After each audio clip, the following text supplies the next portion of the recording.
Teka nga lang ho muna. Ano ho bang sikreto yung alam nyo tungkol kay Lola? Kailangan namin magtulungan para maging balanse ang lahat. Baka kasi mapasobra siya. Imbis makabuti makasama pa lalo. Pakawalan mo ang lolo't lola namin! Ano bang kasalanan namin sa inyo? Hindi kami pumatay sa pamilya mo!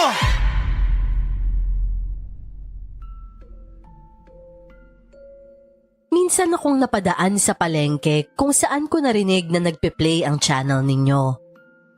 Agad na nakakuha sa atensyon ko ang ilan sa eksenang napakinggan ko. Kaya tinanong ko agad ang tindera kung paano kayo mapapakinggan. At simula nga nun, Miss Clar, na-addict na ako sa mga kwento nyo. Isa na din ako sa masasabi kong nayanggaw ng inyong channel. Hindi ko kasi mapigilang mamangha at matawa. Dahil may ilan sa mga eksena doon ang pamilyar talaga sa akin at nakaka-relate talaga ako. Ngayon nga ay hayaan nyo naman po akong magbahagi ng nakakatuwa, nakakatakot, nakakarindi at nakakakilig na kwento namin ng aking Lola Soleng. 42 years old na po ako ngayon. May pamilya at kambal na anak na lalaki. Huwag nyo na pong itanong ang tunay kong pangalan dahil nababahuan po talaga ako doon. Ang palayaw ko po ay Inga. At ito, ang kwento namin ng Lola Soleng ko. Bago ko po simula ng istorya, huwag kalimutang mag-subscribe bilang suporta sa ating channel. Hoy, Ariston! Yung lolo mo pinakawalan mo na naman. Ba't ba hindi ka niya kasama, ha? Bakit na naman ba, Dominga? Che, Dominga ka dyan. Kala mo ikinaganda ng pangalan mo yan?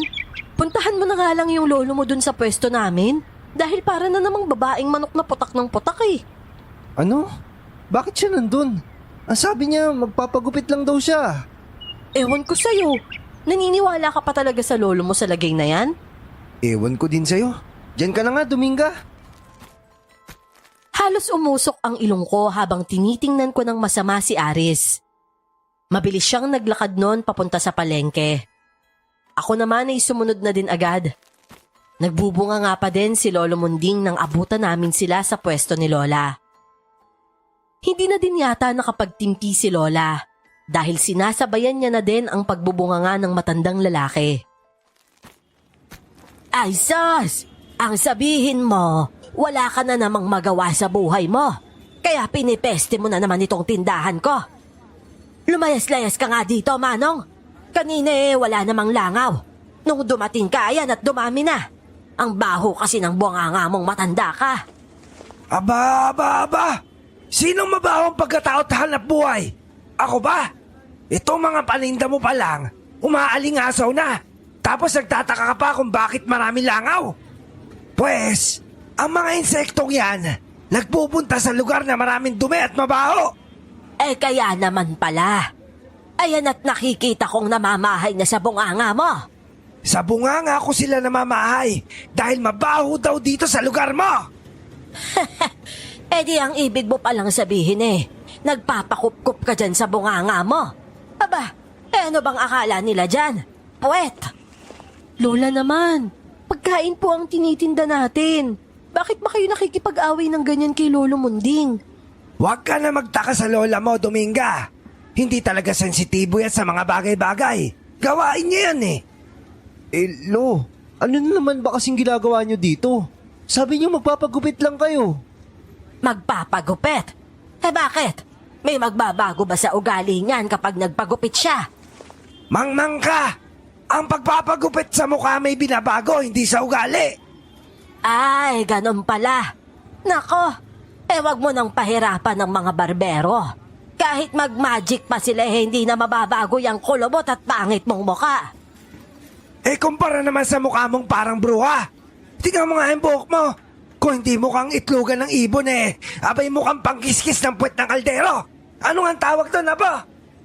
Ano? Parang steel wool ba? Yon! Mukhang steel wool! Hoy, Ariston, talagang nakikisali ka pa ha? Imbis awatin mo, ginagatungan mo pa Hindi ko naman ginagatungan ah. Sinagot ko lang naman yung tanong ni Lolo. Sus, umuwi na nga kayo. Tsaka kayo, na-entertain ba kayo ha? O sige na, tapos na yung palabas, magsiuwi na kayo. Dahil yung mga isda nyo nabila sana. Hinihintay na kayo ng mga anak nyo. Nagugutom na pero kayo nakikichismis pa dito. Mga osyusero at osyusera. Lo, halika na kasi. Pati ako napapaulan na ng laway dahil sa inyo eh. Hindi pa kasi nagsisipilyo yan si Dominga. Hoy, naririnig kita dito ha. Normal lang amoy ng hininga ko. Magtaka ka sa amoy ng bunganga mo. Hindi ko nga alam kung yung kilikili mo nalipat dyan sa bibig mo. Bah, sumusobra ka na. O sige, tayo naman ang mag-aaway. Anong sasabihin mo? Hindi ko alam kung paano natapos ang pag-aaway namin yon. Sa tuwing magpapanagpo kasi talaga ang landas ni na Lola Soleng at Lolo Munding. Parang magkaka-World War III na. Kilalang mahusay na albularyo at manggagamot si Lolo Munding. Habang pinaparatangan niya namang mangkukulam ang lola ko. Kaya naman lagi niya itong inaaway. Aaminin ko na ngayon pa lang, hindi man bulgar ay alam kong totoo ang hinala na yon ni Lolo Munding. Pero itataya ko ang pangalan ko na hindi masamang mangkukulam ang Lola Soleng ko. Ang mga kinukulam niya lang ay ang mga taong masasama. Hindi niya rin naman sila pinapatay, pero binibigyan niya ng dala para hindi na umulit sa mga masama nilang gawain. Lola, sa dami ng dinidisiplina mong taga-baryo natin, bakit hindi mo sinasampulan si Lolo Munding? Apo, hindi masamang tao si Munding. Naiinis lang yun sa akin dahil lahat ng binibigyan ko ng dala, sa kanya tumatakbo. Aba, hindi naman kasi biro ang natatanggap niyang negatibong enerhiya pagkatapos niya silang gamutin. Ganun po ba? Pwede niya naman kasi silang tanggihan eh. Sinabi ko na nga sa'yo, hindi ba? Hindi siya masamang tao. Malambot ang ilong nun sa mga nanghihingi ng tulong. Mabait sa iba pero sa inyo sobrang gara ng bunganga. Kung ano-anong sinasabi eh. May lalaki din palang mabunganga, Lola. Akala ko babae lang ang ganun. Baka kasi dahil matagal nang walang kapareha sa buhay. Saka tumatanda na din kasi eh. Naghahanap na lang yun ng bubuhay sa dugo niya. Aba, nakakaboring kayang manggamot lang ng manggamot. Buti nga po wala siyang sakit sa puso o alta presyon, no? Baka mamaya sa sobrang galit niya sa inyo, atakihin na lang siya. Nako, mahaba ang buhay nun, Apo. Tingnan mo nga't ang lakas-lakas ng boses kung makasigaw. Mukhang wala pang iniindang sakit sa katawan eh. Di matagal pa po pala kayong mag-aaway nun, La. Yun nga lang. Kailangan talaga lagi tayong may baon na bulak, ano? Para sa naman po, La? Palagi po ba yun sa loob ng tenga natin o sa ilong ni Lolo? Hindi pa man natatapos ang aming tawanan. May mag-amang huminto sa tapat namin. Napasinghap ako nang bigla na lang nitong sapukin yung batang kasama. Kilala namin si Lola. Si Mang Kanor at ang anak niyang si Marco. Madungis ang bata at mukhang naulanan pa. Kahit nasaktan ay pinilit nitong wag umiyak at hindi ko naman maiwasang maawa. Hindi naman lingid sa lugar namin kung gaano kabayolente si Mang Kanor sa pamilya niya. Matagal na siyang gustong bigyan ng dala ni Lola. Pero ito lang din kasi ang inaasahan ng pamilya niya. Kung magkakasakit ito, siguradong magugutom naman ang mga anak nito. Abay, Kanor! Ano na naman bang problema at sinasaktan mo na naman ang anak mo? Lasing ka ba ha? 1 linggo ko nang napapansin na hindi ka lumalabas. Nasaan ang tricycle mo? Ayun. Binenta ng nanay ng mga batang to na hindi ko alam. Tapos iniwan kami lahat at sumama sa kabit niya. Tinangay ang mga anak kong babae. Ano gagawin ko ngayon? Pinagpalimos ko tong batang to pero wala na iwan yung pagkain. Inutil, hindi ba? Maghonos dili ka nga. Kung nasasaktan ka siguradong mas nasasaktan ang mga anak mo. Abay iniwan na nga sila ng nanay nila. Pagkatapos pagbubuntunan mo pa ng galit. Bakit ba kayo nangingilam? Pinapakailaman ko ba kayo? Papakainin niyo ba itong mga batang to? Hindi naman, di ba? Kaya wag niyo akong pagsabihan na akala nyo na alam nyo pinagdadaanan ko. Magtinda na lang kayo dyan ng tuyo at daing, pwe! Matandang pakilibero! Kawawa naman pala sila Marco, Lola. Ba't naman kasi sila iniwan ng mama nila? Alam na ngang bayolente yung tatay eh. Di rin talaga nag-iisip. Sana sinama niya na lang lahat. Hindi kumibo si Lola pero nakita kong tinitigan niya si Mang Kanor. Hanggang sa mawala na ito sa paningin namin. Kinabahan ako. Kilala ko kasi ang kilos ni Lola. Alam kong may pinaplano siya laban kay Mang Kanor. Hindi ako kumibo. Hanggang sa makauwi kami ng hapon ay pansin kong tahimik si Lola. Mayat-maya din ang buntong hininga niya. Kapag nakita mo ulit si Marco, sabihin mo inaalo ko siya ng trabaho doon sa pwesto natin. Kahit tagabalot ng mga bibilihin. O okay, sige po Lola. May pinaplano po ba kayo? Wala naman. Paliliwanagan ko lang ng konti si Kanor bago pa siya tuluyang mawala ng silbi sa mga anak niya. Kinabukasan nga habang naglalakad ay nasalubong ko si Marco. Mabuti na lang at malinis na ang suot niya. Yun nga lang, hindi pa rin maitago ng mga suot niya ang pasa at latay ng bata sa katawan. Agad kong sinabi sa kanya ang aloko na ikinatuwa niya naman. Nalaman ko rin mula sa kanya na dumadaing daw ang papa niya na hindi maikilos ang dalawang kamay. Sa isip-isip ko, alam ko na ang dahilan nun. Dominga! Tigilan mo nga ang kakatawag ng buo sa pangalan ko, Aris. Tsaka bakit ba namimeste ka na naman? Ang aga-aga ha? Si Lola Soling ba yung may gawa ng sakit ni Mang Kanor? Kawawa naman yung tao. Ultimo sa pagdumi daw hindi daw makapaghugas. Walang lakas yung kamay, parang nawawalan ng buto. Alam mo, ikaw, manang-mana ka talaga sa lolo mo. Ang baho ng bunganga nyo. Try mo din kayong magsipilyo, no? Sa dami ng dapat sabihin, pagdumi pa talaga. Yun lang din naman kasi yung reklamo niya sa amin. Maliban na lang kung gusto mo pa marinig yung isa. Anong isa? Yung isang reklamo niya habang nagpapagamot kay Lolo kahapon. Oh, ano ba yun? Wag na, hindi pang bata yun. Buisit na to. At anong akala mo sa sarili mo, matanda na? Gusto mo ba talaga malaman? Pwede ba, Aris? Kung hindi mo naman sasabihin at hindi ka naman tutulong sa pagbubukas ko nitong pwesto, umuwi ka na lang. Sige, sasabihin ko na. Hindi niya daw kasi makamot yung egg balls niya sa umaga. Yung haba ng tungkod na hawak ko ng umagang yon, talagang nahampas ko kay Ariston. Pero magaling siyang umilag kaya nauwi pa kami sa habulan. Sakto namang yon ang inabutang eksena ni Lola Soling sa pwesto. Ang aga tuloy nag-almusal ng sermon na may kasamang kaltok. Tanghali noon, nang bigla na lang sumulpot si Mang Kanor sa tindahan namin. Kinabahan naman ako dahil baka magwala ito doon. Kahit naman kasi hindi makahawak ang mga kamay nito, may bibigat pa din namang magagamit kung gugustuhin manggulo. Marco, anak, kumain ka na ba ha? O ito, nagpaluto ako sa kapatid mo. Itlog nga lang yan. Pero may kasama yung ketchup ha? Hindi ba't paborito mo yon? Aba, ikaw pala yan, Kanor. Anong atin? Nagdala lang ho ako ng pagkain nitong si Marco. Salamat nga ho pala sa pagtanggap niya sa kanya ha?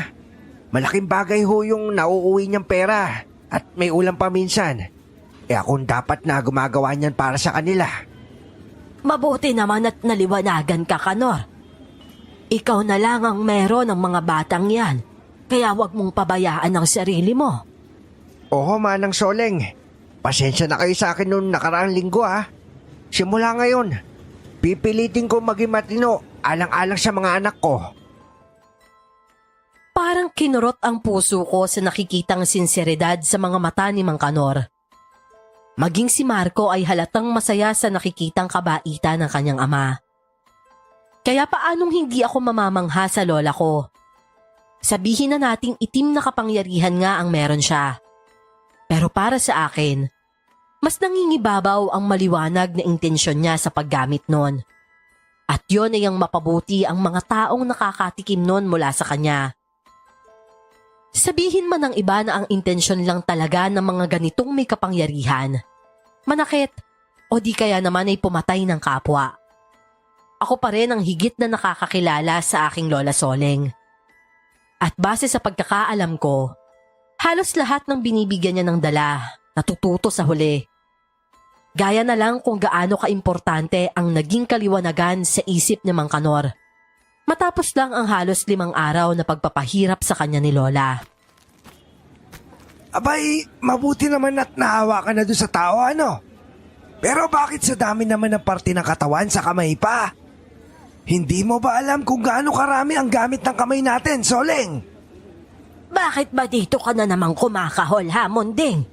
Naligaw ka na naman eh. Hindi pa ako nagbubukas ng pwesto nandyan ka na. Aba, ako lang ba talagang inaabangan mo dito, ha? Anong inaabangan ka dyan? Nadaanan ko lang itong pwesto mo, ano?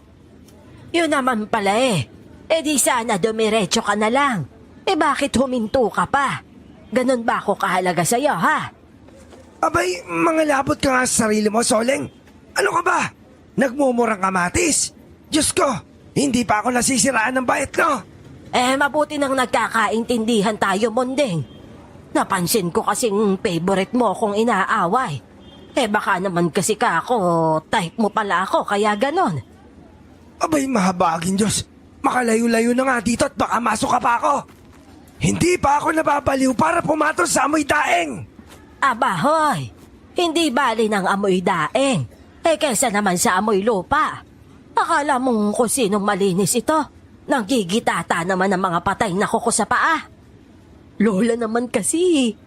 Bakit naman kasi kung ano-anong sinasabi niyo kay Lolo? Ayun tuloy, namumula pa yung mukha habang papalayo. Ay nako, alam ko ng kahinaan ng matandang hukloba na yon. Ang importante maitaboy ko siya agad, hindi ba? Baka naman mamaya, Lola, sa totohanan mapunta yan, ha? Sige ka, ikaw din. Lintian kang bata ka. Anong totohanan ang sinasabi mo dyan? Imposibleng mangyari yan.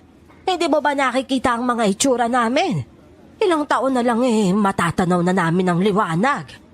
Yun na nga po, Lola Saglit na lang kayong mabubuhay. Bakit hindi nyo na lang enjoyin? Tsaka walang edad sa pag-ibig. Lalo na't nakakahaba din daw ng buhay kapag in love ka. Ganun ba? Di mamatay na lang siguro ako. Diyos por santo. Hindi ko nga matagalan ng amoy ng matandang yon, makikisama pa ako. Wala nga ho kasing nag-aalaga. Malay nyo naman kapag nandun na kayo. Maging tagahilod pa kayo ni Lolo Mon. Aray ko naman, Lola. Ang sakit nun, Lagay ng coins yun Hindi lang talaga yan ang aabutin mo. Itong timbangan na ang sunod na bubulaga sa mukha mo kapag hindi ka pa tumigil dyan. Natatawa ko na lang na pinulot ang ibinato ni Lola sa akin kanina. Maliit na arinola yon na siyang lagayan ng mga benta namin. Tumigil na din ako sa pangaasar kay Lola dahil alam kong hindi na siya nagbibiro. Talagang mapa-flying soccer sa mukha ko ang kung anong madampot niya kapag nagkataon. Bagong salta? Saan daw nakatira? Dun ho sa dating bahay ni Lola Amparo.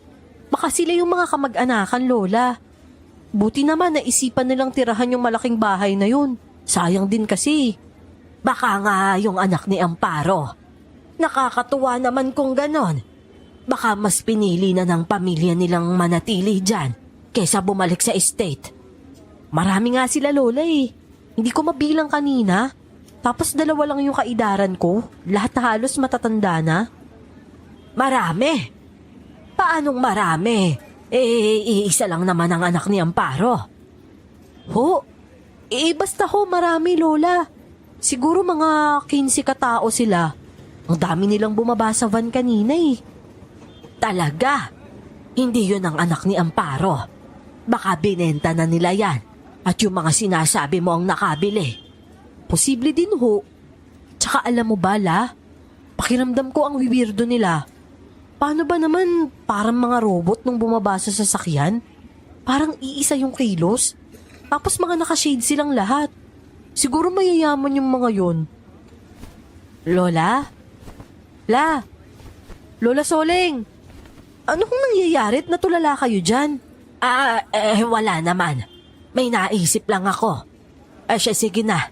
Buksan mo na ang mga yan ng mahanginan at maarawan sa labas. Ayan at nagmo-moist ang daing. Hanggang sa tuluyang na-divert sa pagtatrabaho ang atensyon ko. Pero kung gaano kabilis kong iwinaksi sa isip ang bagong saltang pamilya sa aming baryo. Yun naman pala ang simula ng pagmamanman ni Lola sa kanila. Ewan ko ba kay Lola Soleng? Parang naging panata niya na yatang panatilihing ligtas ang aming baryo. Masyado siyang praning sa mga bagay-bagay. Kada may darating kasing bagong salta doon, kikilalanin niya muna ang mga ito mula sa malayo. Pagkatapos, kalaunan ay lalapit na siya at makikipagkwentuhan. Inga, nakita mo ba yung bagong chick sa malaking bahay? Ang kinis tapos ang puti ng balat. Anong maputi? Baka maputlang ibig mong sabihin. Tingnan mo nga at parang mga may allergy sa araw. Ayaw lumabas ng bahay nila. Siguro inaalagaan lang yung kutis nila. Palibasa ikaw, wala kang pakialam kahit masunog ka pa sa araw. Ano namang paki mo, Ariston? Lumayo-layo ka na nga dito at baka hindi kita matansya dyan. Masaksakan ko ng tuyo yung bunganga mo. Alis na talaga ako. Doon muna ako sa tapat ng bahay ni Kinis Ganda. Baka sakaling mapansin ako nun, tsaka mangitian Ay naku, kadiri ka talaga, Ariston. Tsaka huwag kang tatabi dun, no? Magmumukha ka lang uling dun. Palagi kong nadadaanan ng malaking bahay sa tuwing pupunta ako sa palengke o pauwi. At tinotoo ni Aris ang sinabi niya.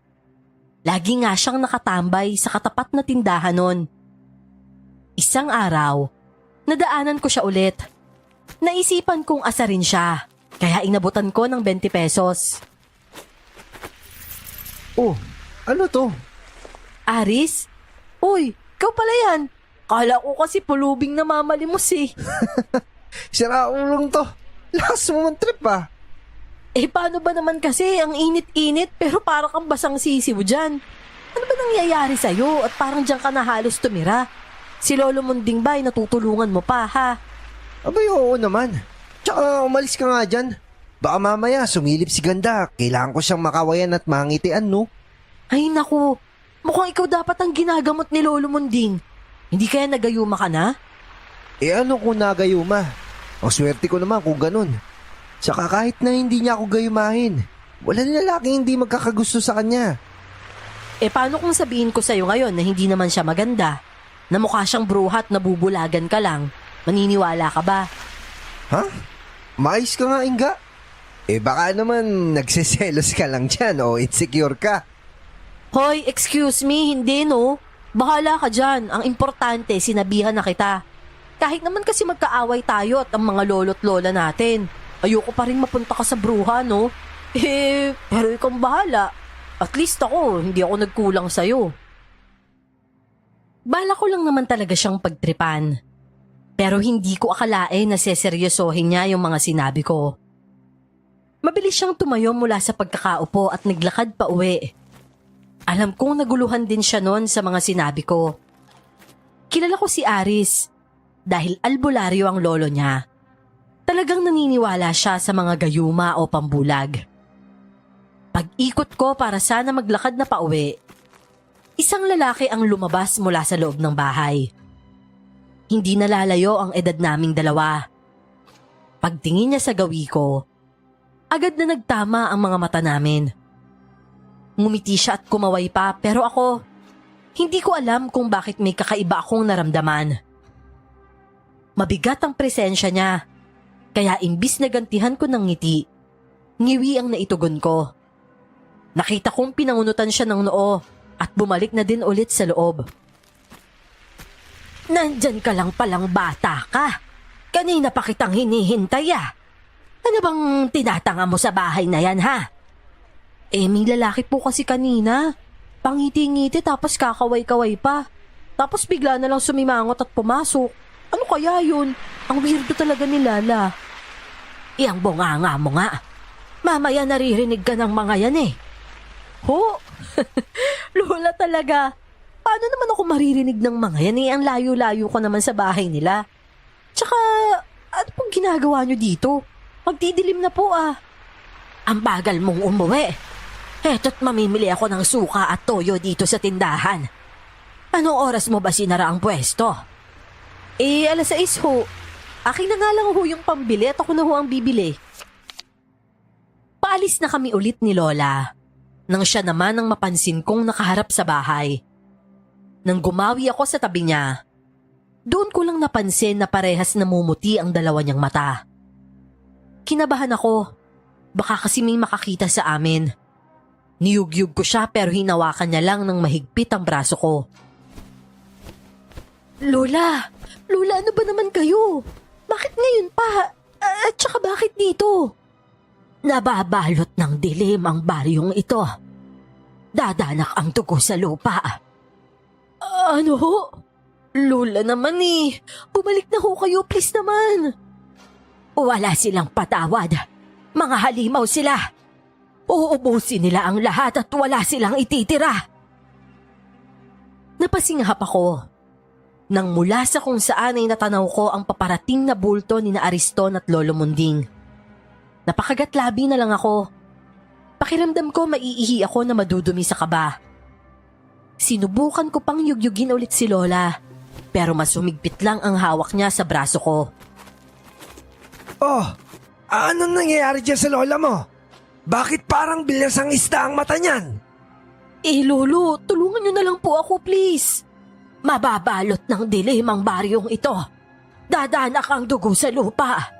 Ayon! Naligaw na naman pala sa ibang dimensyon. Hoy! Soleng! Soleng! Akala mo yata wala ka sa kalsada, ano? Matanda ka na nga talaga.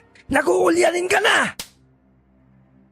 Nakita kong sinampal ng ilang beses ni Lolo Munding si Lola. Pero wala yung nagawa para bumalik sa ayos si Lola. Nangunot na lang ang noo ko nang mapansin kong pangisi-ngisi lang si Lolo. Hindi naman yun kalakasan, pero napansin kong natutuwa siya sa ginagawa niya. Lolo naman eh, hindi nyo naman yata ginigising si Lola. Parang inaabuso nyo lang yung kawalan niya ng malay. Sige ho kayo, isusumbong ko kayo mamaya. Ikaw naman, no? Tamang ilala ka palagi. Oh, eto na. Magigising na yan, oh. Mariin lang na pinisil ni Lolo Munding ang hinliliit ni Lola. Wala pang isang segundo, bumalik na ito ulit sa normal. Sakalang nanghina ang lola ko at muntik pa siyang matumba. Mabuti na lang ay mabilis siyang naalalayan ni Lola Munding. Umuwi na tayo, Inga. Halika na. Lola, ayaw niyo po bang maupo muna? Para na kayong babag sa kanina eh. Ayun oh, putlang-putla pa kayo. Soleng, hindi ka man lang ba magpapasalamat? Mabuti na lang pala't lumabas kami nitong apo ko. Paano kung hindi? Abay, amoy buro ka na nga mabuburo ka pa sa mundong hindi ka naman nabibilang. Ay nako, hindi ka ba pwedeng magsalita ng hindi ka nangungutya? Akala mo nababanat yung balat mo sa pamumuna sa akin, ano? Siya'y salamat. May utang akong isa sa yung damoho ka. Pero kung inaakala mo na hindi ko naramdaman, yung pasimple mong sampal kanina, abay maghintay ka lang. At hindi lang mag-asawang sampal ang kapalit niyan. Sasamahan ko pa yan ng kirida. Halika na nga, Inga. Yung niluluto ko baka nasusunog na. Pigil na pigil ko noon ang tawang nais ko mawala sa bunganga ko. Iba kasing magbunganga si Lola Soleng. Parang Armalite ang bibig, pero madiin ang mga salita. Kaya maiintindihan mo talaga ang sinasabi niya. Nang tingnan ko ang maglolo, maging si Aris ay pigil din ang tawa. Pero yung ekspresyon ng mukha niya, parang pusang hindi mapaanak.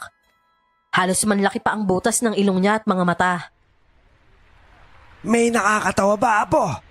Gusto mo din ng mag-asawang sampal na may kasamang kirida? Lo, hindi. Kayo naman no. Sa inyo ako natawa. Dun sa sinabi nyo kay Lola. Pag-uwi ay hindi naman sa kusina dumiretso si Lola. Pumasok siya agad sa kwarto niya at nagsara ng pintuan. Alam ko na ang ibig sabihin nun. Hindi na ako nangulit at pinagpatuloy na lang ang niluluto niya doon. Pero kakaupo ko lang sa lamesa nang may bigla na lang kumatok. Sila Lolo Munding na naman yon. Oh, Lo, ano pong ginagawa nyo dito? Kailangan ko makausap ang lola mo, Iya. Eh nako naman, Lo. Wrong timing naman po kayo eh. Ayaw magpa-istorbo. Ganito na lang. Sabihin mo huwag kikilos ng bara-bara. At baka lalo lang tayo mapahamak lahat. Ano hong ibig niyong sabihin? May kinalaman ho ba to sa mga sinasabi niya kanina? Oo. Kahit hindi mo sabihin sa akin. Alam ko ang lihim ng lola mo. Basta't iparating mo sa kanya. Kung may pinaplano ka mo siya, makikipagtulungan ako. Ho? Lo, akala ko ba ayun yung makatikim ng mag-asawang sampal? Ikaw ang makakatikim kapag hindi ka nanahimik dyan. Nagkatinginan kami ni Aris. Nagtatanong ang mga mata ko habang siya naman ay napapakibit balikat na lang. Bago sa pandinig ko ang sinabing yon ng matandang lalaki. Medyo nabahala din ako dahil pakiramdam ko hindi basta-basta ang mga mangyayari. Lalo pa at kinakailangan pa nilang magtulungan. Pero kung alam niyo po ang lihim ng lola, sa palagay niyo po ba pwede kayong magtulungang dalawa? Kaya nga gusto ko siya makausap eh. Hindi ko po kasi alam kung anong oras lalabas si lola sa kwarto niya. Gusto niyo ho bang pumasok na lang muna tapos maghintay? Hindi pa man nakakasagot si Lolo Munding. Pumasok na si Ariston sa loob ng bahay. Nagtungo sa kusina at nakiinom sa baso kung may lamang kape. Hoy, kape ko yan ah. Gago ka talaga. Alam kong wala kang arte sa katawan, pero maging sensitibo ka naman. Amoy ang hit pa naman yung hininga mo. Ganun na. Paano mo naman nasabi? Naamoy mo na ba ako na malapitan ha? Gusto mo ipaamoy ko sa'yo? Oh. Manahimik ka na nga dyan. Ayaw ni Lola ng maingay. Tsaka sa'yo na yung kape ko. Di ko pa naiinuman yan eh. Magtitimpla na lang ako para sa amin ni Lolo Munding. Hindi ko alam kung maiinis ako o ano. Para kasing nasa bahay niya lang kung umasta si Ariston. Sa bagay, dati naman talaga kaming magkaibigan. Kahit naman ngayon, ramdam ko na nandun pa din yon. Natatabunan nga lang ng asara namin. Ewan ko ba, nahawa na yata kami sa mga lolo't lola namin. Sa tuwing magsasagutan kasi sila, kung hindi kami papagitna, kami naman ang pumapalit sa nag-aaway. Kapi niyo ho, Lolo Munding. Mukhang seryoso talaga kayo sa plano niyo ah. Hindi ko alam kasi kung makukumbisi ko ang lola mo, Inga. Kailangan namin magtulungan para maging balanse ang lahat. Baka kasi mapasobra siya. Imbis makabuti makasama pa lalo. Alam mo Lolo, duda din ako dyan sa binabalak mo eh. Ako nga hindi ko yan makausap kapag... teka nga lang ho muna. Ano ho bang sikreto yung alam niyo tungkol kay Lola? Matagal ko nang alaman tungkol doon. Ayos lang yan. Hindi mo na kailangan maglihim pa sa akin. Nangunot ang noo ko. Bigla akong kinabahan at nagduda. Paano pala kung hinuhuli lang nila ako? Nang tingnan ko ulit si Lolo, kakaibang ngisi ang nakita ko sa mukha niya. Gayon din si Ariston nang lingunin ko siya. Ang nakakakilabot pa, may napansin akong kakaiba. Ang alam ko kasi ay may nunal si Aris sa kanang tenga niya. Maliit lang yon pero madali namang makita. Pero ng mga sandaling yon, wala akong nakita sa tenga ng Ariston na nasa loob ng bahay namin. Kumabog ng malakas ang dibdib ko. Marahan akong tumayo at pilit na kumilos ng normal. Nagtungo ako sa kusina at mula doon ay kinuha ko ang lalagyan namin ng asin. Saktong may manggang hilaw sa kusina at nagbalat ako nun kunwari. Maya-maya pa, napapitlag na lang ako nang maramdaman ng presensya sa likuran ko. Namalayan ko na lang na sinisinghot na pala ni Ariston ang buhok ko.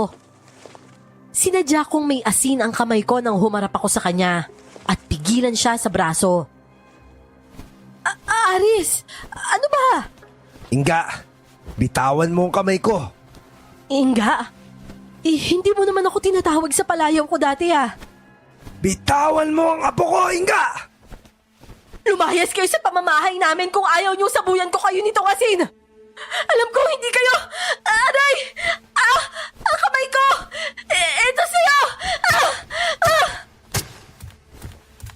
Naunahan mo ko ngayon. Pero sa susunod, sisiguraduhin ko masisimot ang dugo mong babae ka! Sinasabi ko sa'yo na huwag pa para-para ang kilos mong lintik ka! Nakapasok na tayo! Nabulilyaso pa! Halika na! Lola! Lola Soling! Lola, nandito po sila! Kumalma ka nga, Inga. Gumana ang pang-akit ko. Napapasok mo sila sa bahay natin. Ano ho? Ibig niyo sabihin, alam niyo? Tama na ang katatanong. Akin na ang basong pinag-inuman nila ng mga kape. Grabe naman kayo, Lola. Ginawa niyo talaga akong pain nang wala akong kamalay-malay. Bakit? Kapag sinabi ko ba sa'yo, magiging natural pa ang kilos mo. Nararamdaman nila kapag nagpapanggap lang ang kaharap nila. Mahusay ang ginawa mo, Apo. Hindi ako nagkamali na pagkatiwalaan ng kakayahan mo. Ngayon, ako na ang may hawak ng alas laban sa kanila. Grabe naman yun, La. Muntik na akong mabalian ng braso. Ang hirap talagang tanggapin na pinapabayaan niyo ko eh. Ikaw naman, nagtatampo ka ba sa akin, ha? Kung hindi ko gagawin yun, paano ka matututong lumaban sa mga ganyang nilalang kapag wala na ako? Ang importante ngayon, bukod sa napatunayan mo sa akin na malakas ang pandama mo, alam mo din kung paano matatakasan o kaya'y malalabanan ang ganong sitwasyon. Po nga kita, Dominga. Okay na sana, Lola eh. Pero ba't naman kasi binubuo pang banggitin yung pangalan ko? Ano bang problema at ba't ayaw na ayaw mo sa pangalan mo? Ako nga ang nagbigay sa iyo niya, nakakala mo ba? Basta ho, ang lakas makamatanda eh. Buti pa yung pangalan nyo, kahit papaano ang ganda pakinggan. Soling, di ba? Tapos ipinangalan nyo sa akin, Dominga. Oy, ano bang gusto mo? Solidaridad ang ipinangalan ko sa'yo. Parang walang nangyari nang bumalik kami ni Lola sa pag-aasikaso. Masakit pa din ang braso kong pinilipit ng kung sino mang nilalang na yon. Pero hindi ko na yun masyadong binigyan pansin. Isang araw naman nun habang kumakain kami ni Lola. Lola, anong klaseng nilalang po ba yung mga yun? Paano nila nagaya sila Lolo Munding at Aris? Alam mo ba yung mga honyango? Yung hayop na gumagaya sa kung saan siya mapadikit o mapadapo. Ganon sila. Pero sa ibang pamamaraan nga lang. Kaya nilang manipulahin ang isip mo at bulagin ka sa realidad. Kaya nga nakakabilib ka, Apo. Nagawa mong malaman na hindi sila mga tunay. Nakakakilabot naman po pala, Lola. Ano na lang kayang mangyayari sa akin kung sakaling hindi ko nalaman?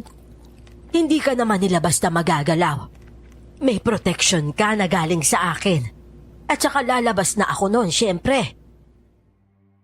Matapos kumain ng hapunan ay pinagpahinga na din ako ni Lola. Siya naman ay bumalik na sa kwarto niya. Bitbit ang 2 baso. Binaliwala ko na lang din yon.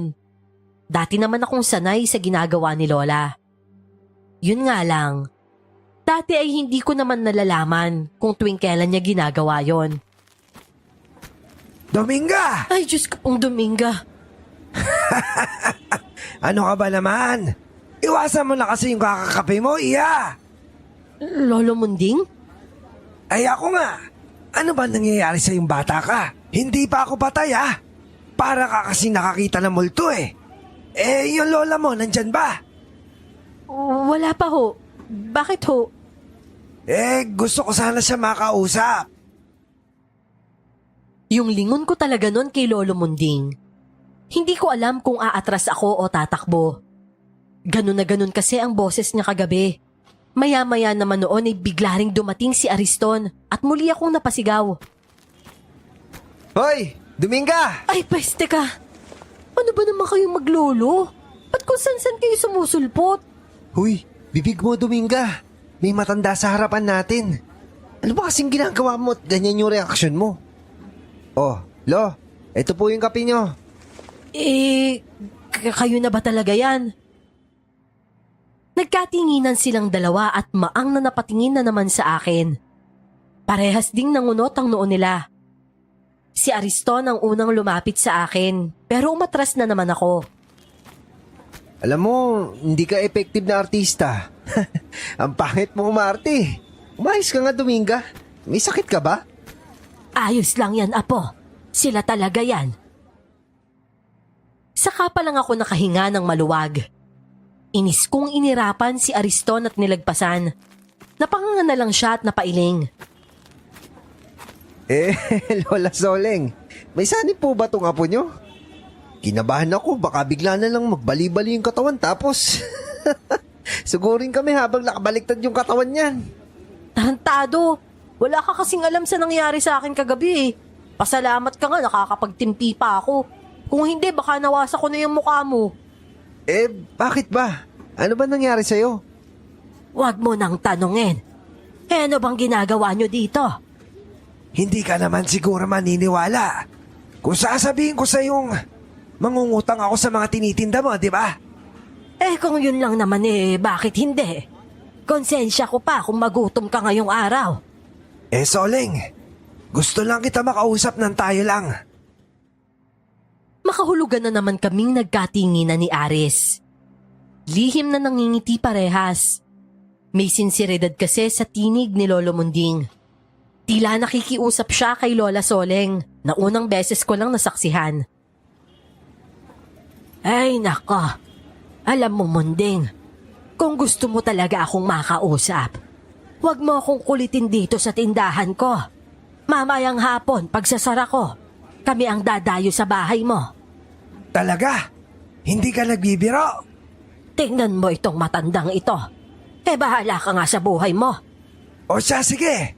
Hihintayin kita mamaya, Apo, tara na't mamamalengke ba tayo? Lola, kasama niyo po ba si Dominga mamaya? Abay oo, at hindi naman magpapaiwan ng isang yon. Yun, buti naman ho at may asa rin po ako. At akala mo naman hahayaan kong asarin mo ko. Asa ka. Aaminin kong medyo na-excite ako sa pagpunta namin sa bahay ni na Lolo Munding. Matagal na din kasi simula ng huling beses akong nakapunta doon. May 5 taon na yata. Hindi pa noon nagkakakilala sina Lolo Munding at Lola Soleng. Hindi ba papasok si Marco ngayong araw? Nagpaalam ba siya sa iyo, Apo?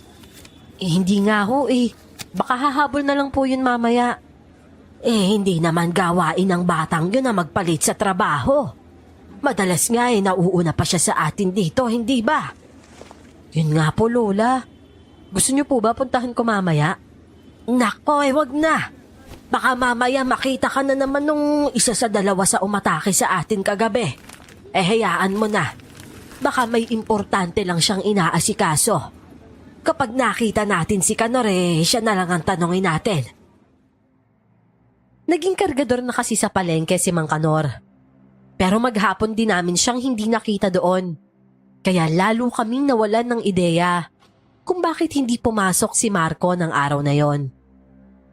Pasara na sana kami ng hapong yon nang may humabol pang namimili. Kakausapin ko na sana at itatanong kung ano ang bibilihin nila nang makilala ko yung binata. Siya yung lumabas dun sa malaking bahay kahapon. Ang laki ng pagkakangisi niya sa akin habang titig na titig siya sa mga mata ko.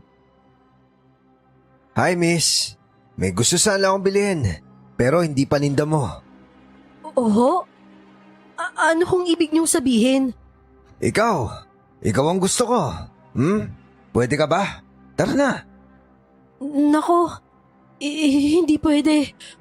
Umuwi na lang kayo o kaya maghanap na lang kayo sa ibang lugar. Pilit ko yung nilalabanan. Pero ewan ko, para yung matinding antok na ang hirap kontrolin. Matapos yon hindi ko na alam ang kasunod na nangyari. Para kasi akong tuluyang nakatulog. Nang magising ako ay kaharap ko na si Lola. Lola? Nasaan na ho yung namimili? Pinaalis ko na. Kumusta ang pakiramdam mo? Ano hong nangyari?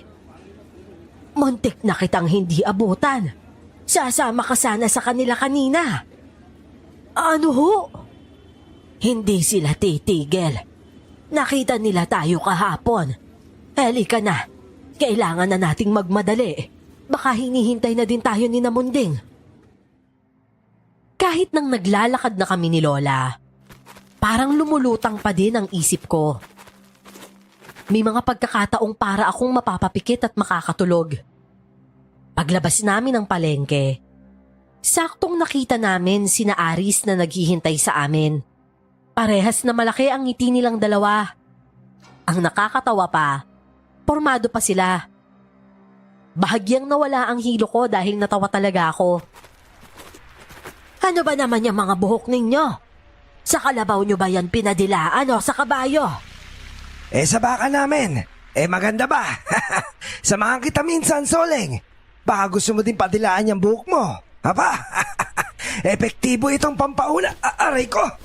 Bakit mo naman ginula yung buhok ko? Masaya ako sa buhok ko, ha?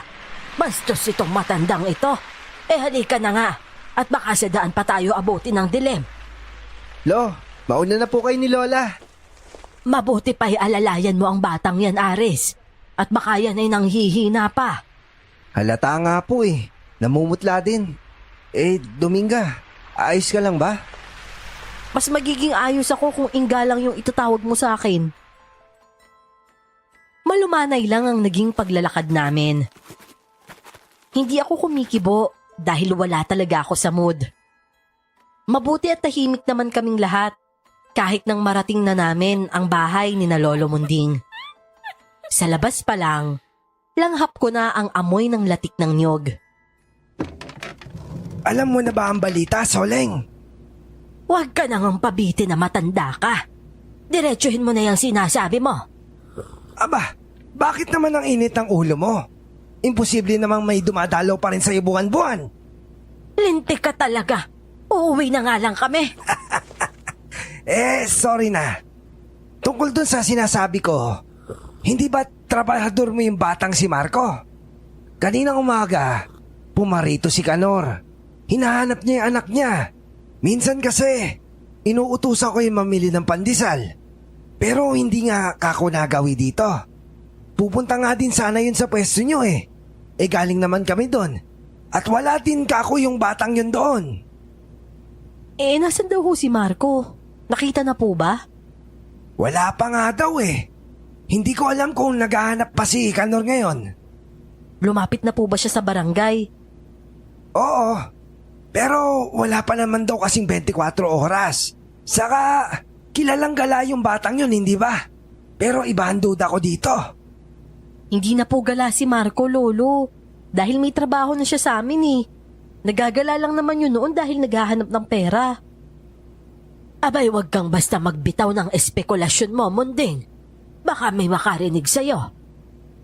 Alam mo, Soleng, iba talaga.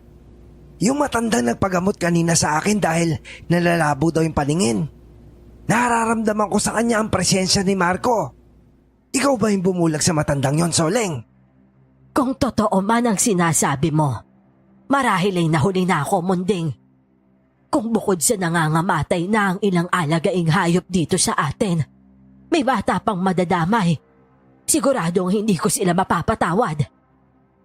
Lo, hindi nyo naman ho ginamot yung matandang yung kanina, di ba? Isa siyang bagong salta dito sa atin. Doon din yung nakatira sa malaking bahay, di ba? Hindi. Mahirap gamutin ang parehong negatibong enerhiya. Pero kahit kaya ko, hindi ko pa rin yung gagawin. Dahil alam kong dapat lang sa kanila yon. Kayong dalawa, pwede bang iwanan niyo muna kami nitong si Munding?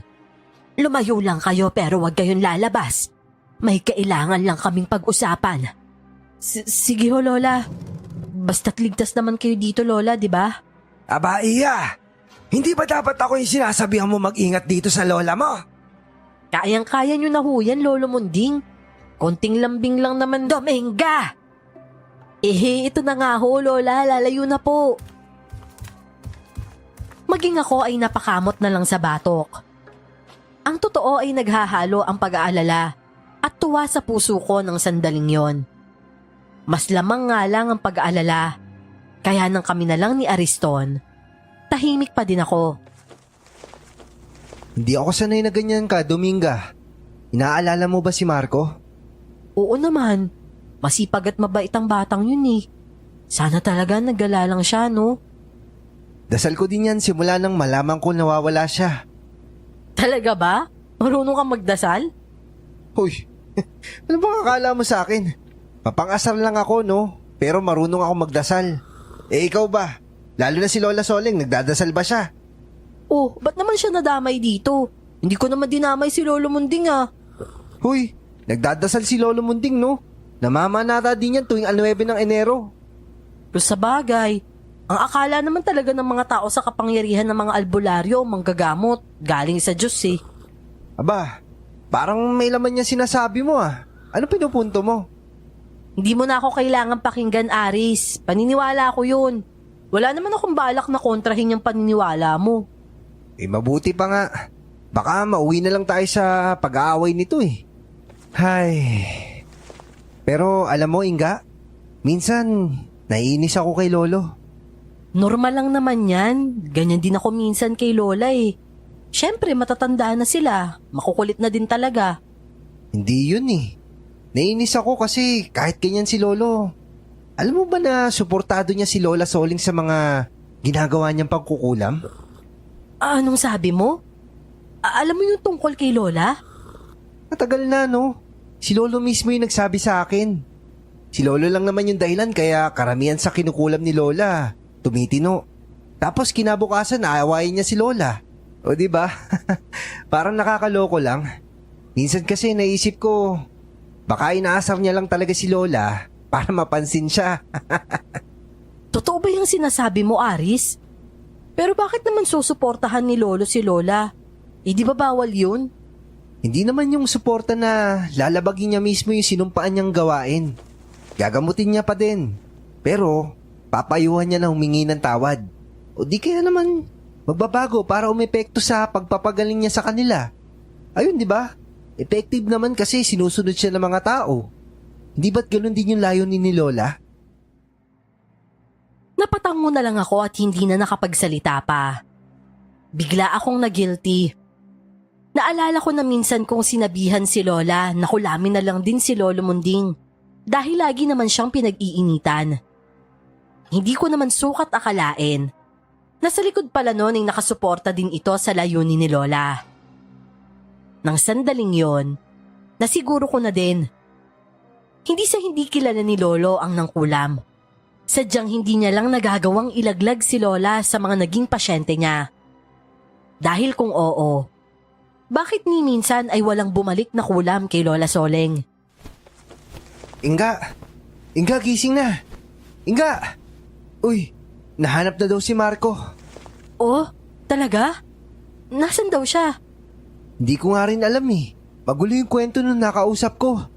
Nagmamadali kasi punta sa Pilapil. Nandun daw si Marco. Ganun ba? Eh, nandun pa din daw ba? Oo yata. Naku, baka kung napano na yun ah. Tara, puntahan natin. Eh, sina Lolo't Lola, nasan ba? Maaga nagpunta sa bahay nyo. Hindi ka na pinagising ni Lola. Siya, tara na. Baka kailangan ng tulong ni Marco. Panay pa ang kuskus ko sa mga mata ko noon. Habang lakad-takbo kami ni Aris. Malayo pa lang kami ay natanaw na namin ang kumpulan ng mga tao sa Pilapil na malapit sa palaisdaan. Hindi ko alam kung bakit, pero parang may magkakasunod na bumomba sa dibdib ko. Parang hindi normal ang ganun karaming tao. Alam mo, Aris, mabuti pa magpatawag ka na ng ambulansya sa barangay. Para kung nadisgrasya man si Marco, madala na agad natin sa ospital. Oo, mabilis lang yun. Titignan ko lang din yung lagay niya para alam ko yung sasabihin sa barangay. Oo nga pala. Oo siya, bilisan na natin. Pero halos maupos ako ng pagdating namin doon. Yung taas ng adrenaline ko habang papunta ay parang hinigop lahat ng lupa. Napaupo ako sa putikang lapag at naitakip ko na lang sa buong muka ang dalawa kong palad. Si Marco kasi, nakahandusay sa putik. Maputla at butas ang dibdib. Wala nang buhay. Tumabi kayo dyan! Tabi! Nasaan yung anak ko? Marco! Anak! Hindi! Marco! Anak ko! Hindi to maaari.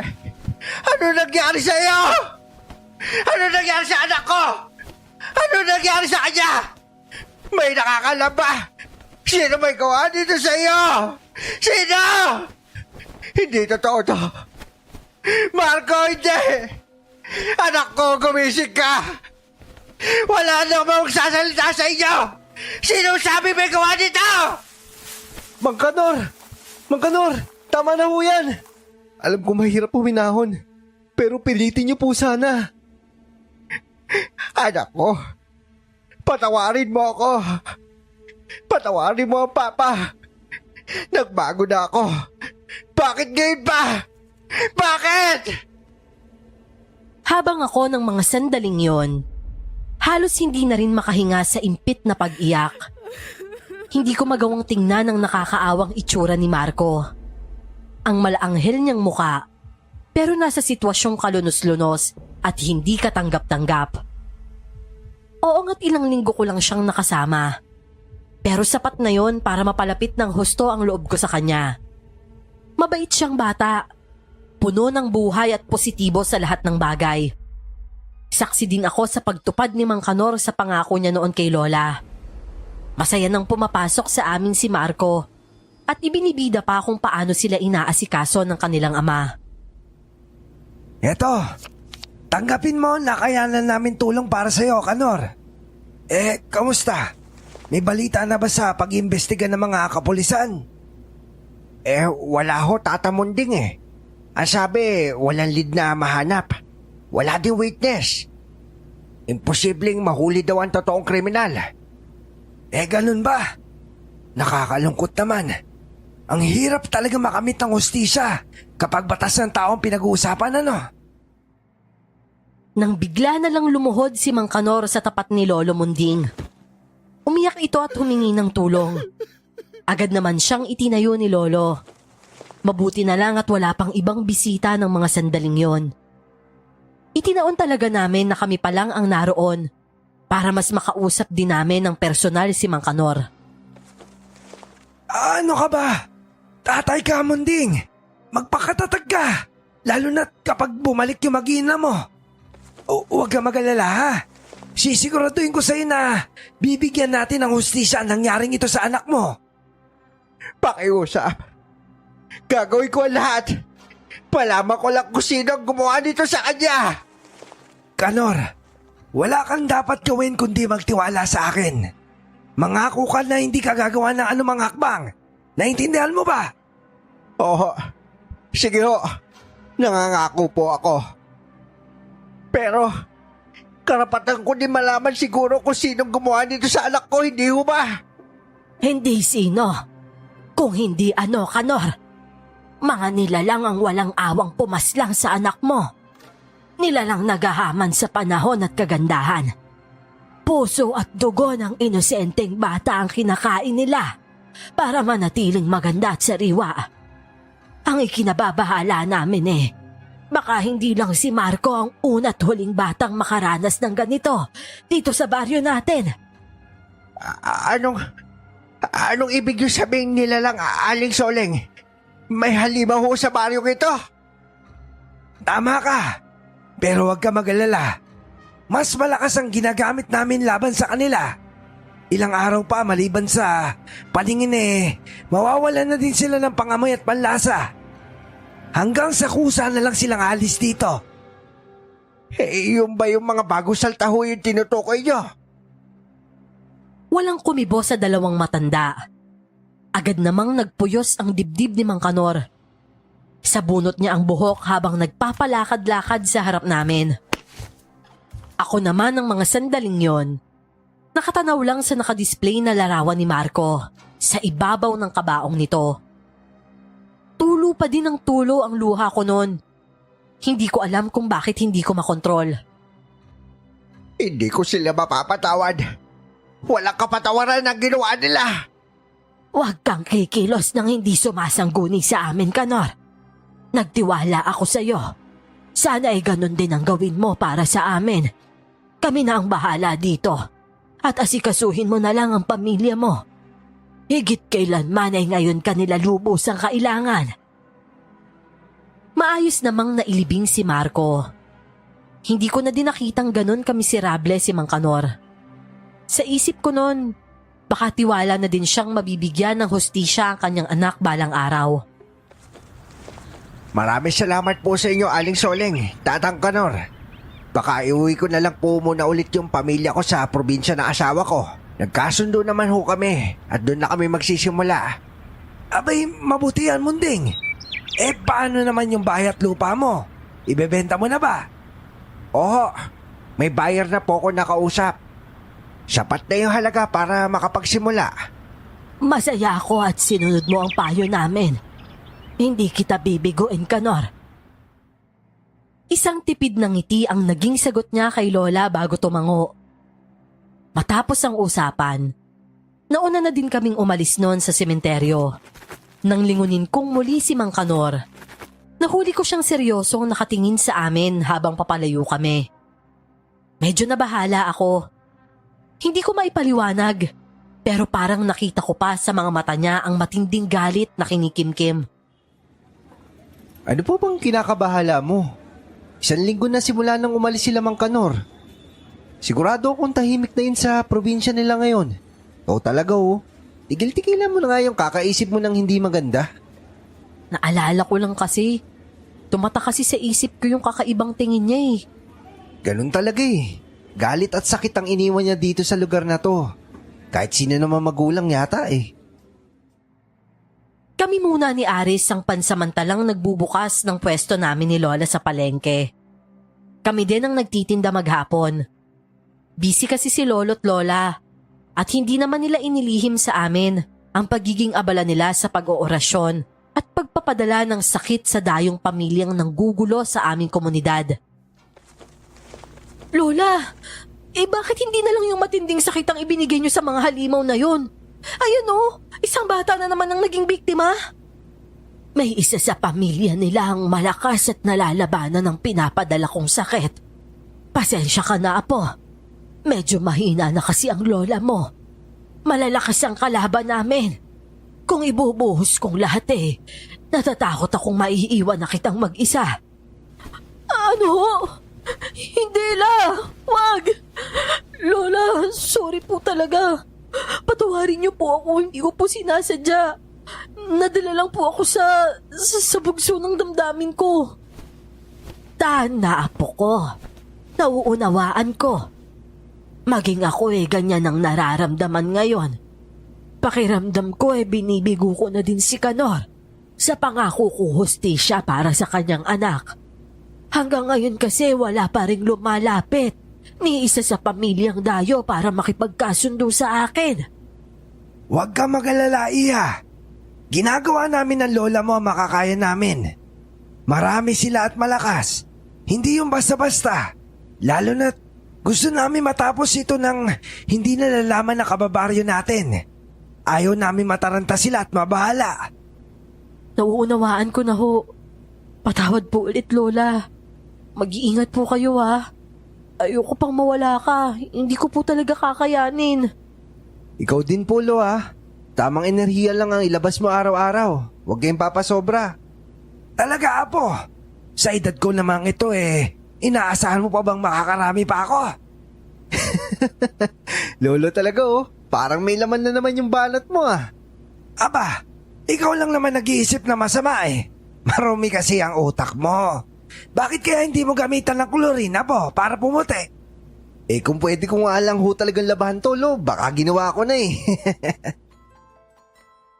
Hindi talaga pwedeng tumagal na malungkot ang usapan kapag kasama namin ng maglolo. Kahit nagluluksa ka, mapapatawa ka talaga sa simple nilang asaran. Katwiran kasi ni Lolo Munding. Malapit na daw sa dapit hapon ng buhay niya. Kaya ang gusto niya na lang gawin, sa kabila ng napakaraming dagok sa buhay, sumaya na lang at tumawa. Ano? Si Mang Kanor kamo bumalik? Bakit daw? At saka teka, nasaan na si Lola? Nandun sa malaking bahay. Kinakausap nga si Mang Kanor para kumalme. Teka muna. Susunod ka ba? Naku, wag na Inga. Masyadong brutal yung makikita mo dun. Wala akong pakialam, Ariston. Kailangan kong makita si Mang Kanor. Sinabi ko na sa'yo, di ba? Pero magagalit si Lola kapag pumunta ka doon. Hayaan mo na siya. Lilipas din yun. Ano ba kasing nangyari? Pinagpapatay ni Mang Kanor yung buong pamilya ng mga dayo. Doon ako napahinto sa paglalakad at muling napaharap kay Ariston. Hindi ako makapaniwala. Sa dami ng pamilyang yon, tapos mga halimaw pa. Paanong magagawa ni Mang Kanor na ubusin ang mga yun lahat? Siya lang daw ba mag-isa, Aris? Oo eh. Nakapagtataka nga na ubus niya lahat yun. May sinasabi siyang pagmamay-ari niya daw yun. Mutya yata na saging yun eh. Ewan ko, hindi ko rin maunawaan. Dumating kami sa malaking bahay na wala pang mga pulis, kaya dire-diretso kaming nakapasok sa loob. Sa hagdanan paakyat sa ikalawang palapag, inabutan namin si Mang Kanor habang kausap ni na Lola at Lolo Munding. Nakaupo lang ito doon. Tahimik na nakikinig pero mababasa sa mukha ang kakontentuhan. Ni walang pagsisising makikita sa mga mata niya. Hindi ba't sinabi kong huwag kang pupunta dito, Inga? Nandito na po ako, Lola. Mamaya niyo na po ako sabunin. Please naman. Saan ka pupunta? Inga, huwag kang umakyat dyan. Nagbingi-bingihan ako at dumiretso pa rin sa taas.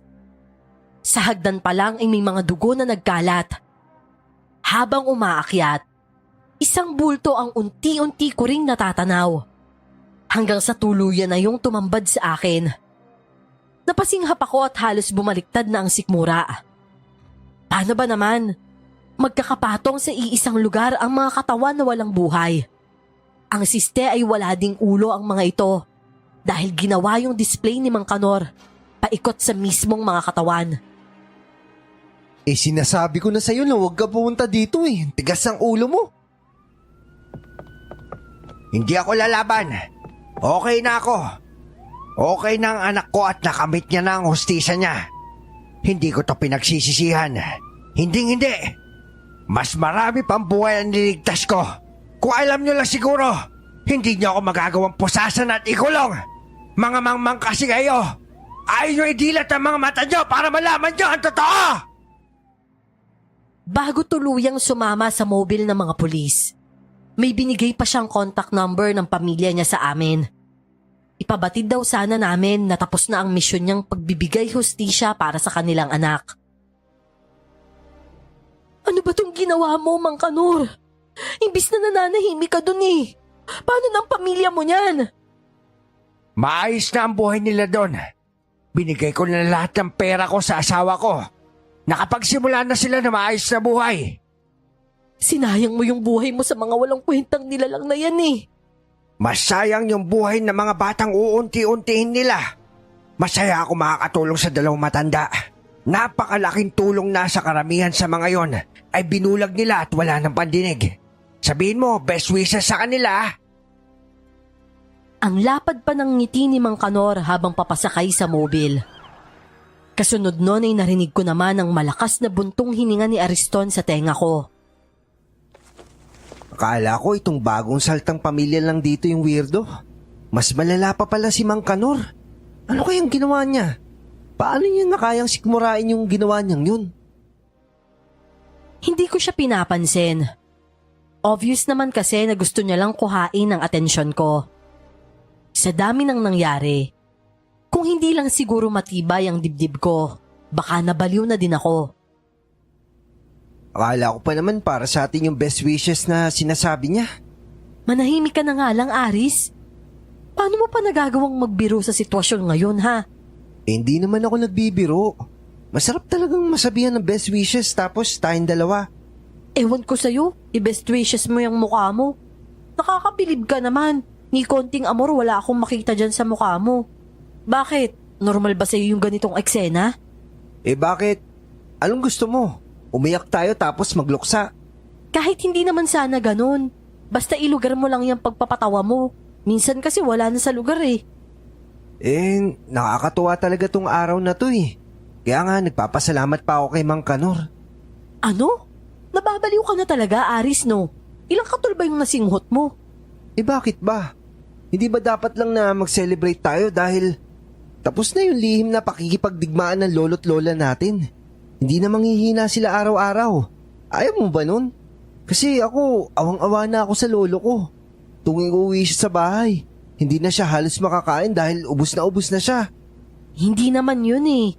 Siyempre, masaya ako na matatapos na yung ginagawa nila. Ang ibig kong sabihin, nakita mo na ba yung itsura ng mga patay? Akala ko ba si Mang Kanor lang ang weirdo? Ba't ikaw mukhang nasisikmura mo din naman? Kasi, hindi naman yun talaga mga tao, Dominga. Hindi ko nga sila maihalin tulad sa kahit anong hayop kahit gaano pang kabangis. Baka sa lahi pa ni Satanas pwede pang ihelera. Kaya bakit ako maaawa? Bakit? Naawa ka ba sa kanila? Hindi ako nakapagsalita. Naaawa ako kanina. Pero matapos maliwanagan sa sinabi ni Aris, ay agad ding nagbago ang damdamin ko. Nang lumabas na mula sa loob sina lolo at lola, walang lingon likod naming tiningnan ulit ang bahay. Nakasalubong din namin ang ilan pang mga ambulansya at mga pulis. Ang akala ko ay okay na ang lahat. Natapos na dahil napatay na lahat ni Mang Kanor ang pamilya ng mga aswang na yon. Pero ang hindi namin inasahang lahat ay ang resback ng pinuno nila. Hindi namin alam na wala pala doon ang padre di pamilya nang maganap ang pagpatay ni Mang Kanor. Naghahanap pala yon ng lunas sa karamdaman nila na kagagawa ni lolo at lola. Ano? Nasan sila? Imposible namang basta na lang sila umalis. Ano yun? Nagtahanan sila? Dominga, may nakapagsabi kasi na sinundo ko daw sila kanina at dinala ko sa kung saan.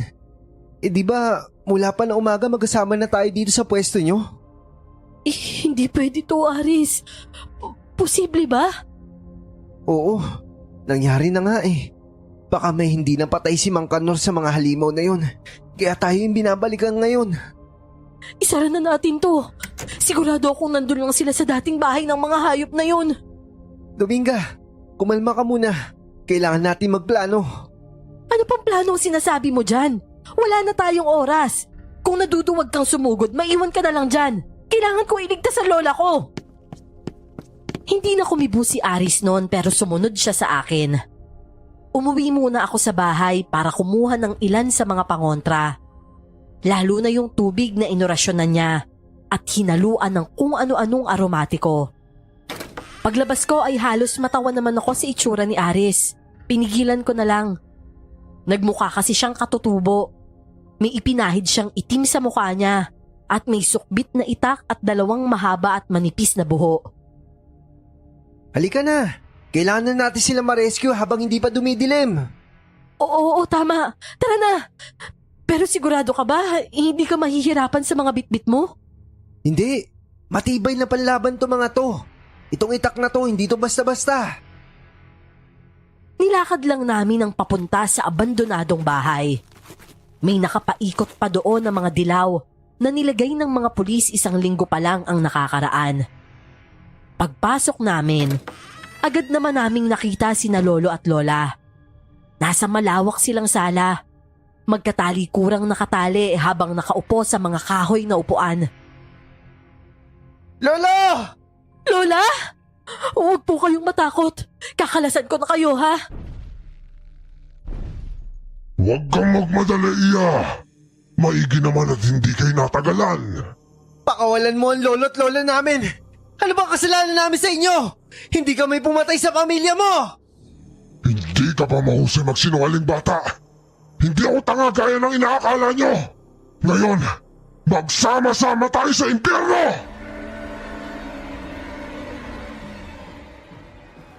Nang magpalit siya ng anyo at sugurin kami, natulala talaga ako.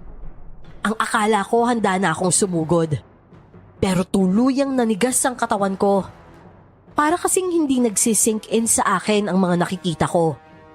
Hindi yun matanggap ng isip ko, kaya siguro ayaw din kumilos ng katawan ko. Hanggang sa mamalayan ko na lang si Aris na nasa harapan ko. Sinasaksak ang nilalang na nasa ere. Gamit ang malalaki at matatalas niyang pakpak, Paikot-ikot siya sa amin at sinusubukan kaming saktan. Hoy! Dominga! Bumalik ka sa wisyo mo! Kung ayaw mo mamatay tayong lahat dito! Lumaban kayo! Walang papatahik hanggat mahininga! Soleng! Soleng, umusot ka! Kahit maramdaman ko ang balat mo, ayos na ako! Buwisit ka talagang matanda ka! Umayos ka nga, Munding! Imbis na isipin mo kung paano makakaligtas inuuna mo pa yung paglandi mo! Akin na ang kamay mo! Huwag kang piling matanda ka! Kailangan ko na enerhiya mo! Saka pa lang din ako natauhan. Kinuha ko yung tubig at winisik yun sa lumilipad na nilalang. Nasasaktan siya pero mukhang nagagawa niyang indahin. Ang ikinababahala ko ay nang lumipad siya paitaas at doon tila naghanda. Tapos na ako makipaglaro sa inyo! Nasasayang lang ang oras ko sa inyo! Nang bumulusok siya sa amin pababa, tinanggap ko na lang na maaaring mawala na din talaga kami. Hindi kasi tumatalab ang asin, kalamansi at yung likidong dala ko. Sa gulat ko ay mabilis na sinalubong ni Aris ang halimaw. Tumuntong siya sa kinauupuan ni Lolo at mula doon ay tumalon pa itaas dala ang itak niya. Literal akong napanganga. Para yung aksyon sa pelikula na ang bida ay ang kaibigan ko pa. Napaka-perpekto ng pagkakatalo ni Aris. Nahagip niya ang leeg ng halimaw. Pero kitang-kita ko kung paano din siya nito nasugatan sa tiyan. Paikot hanggang sa likod. Pagbagsak ay halos humiwalay na ang ulo ng halimaw sa katawan nito. Si Aris naman, dagling ng hina dahil sa lalim ng mga sugat sa katawan niya. Hindi! Hindi, Aris! Aris, lumaban ka! Ano pa bang iniiyak-iyak mo dyan, Inga? Tumawag ka na ng ambulansya! Ako nang bubuhat sa kanya. Sige na, tumakbo ka na papunta sa barangay at magpadala ng ambulansya dito.